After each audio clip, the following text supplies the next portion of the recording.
তারা হয়তো এই হাদিস জানে না, আল্লাহ পাক ওদের কানের মধ্যে আমার এই হাদিসটা যেন পৌঁছে দেন, আমিন।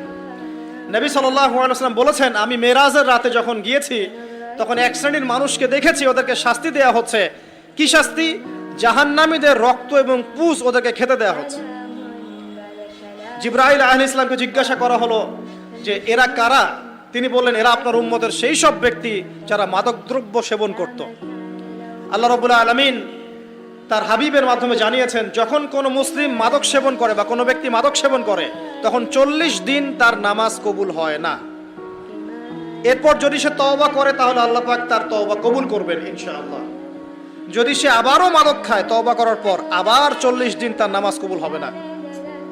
যদি সে আবার তওবা করে আল্লাহ পাক আবার তাকে মাফ করে দিবেন।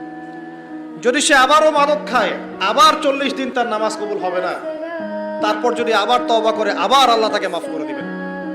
এরপরেও যদি সে আবার মাদক দ্রব্য সেবন করে, নবী সাল্লাল্লাহু আলাইহি ওয়াসাল্লাম বলছেন তাকে আল্লাহ রাব্বুল আলামিন পরকালে মৃত্যুর পরে তিনাতুল খাবাল পান করাবেন। তিনাতুল খাবাল।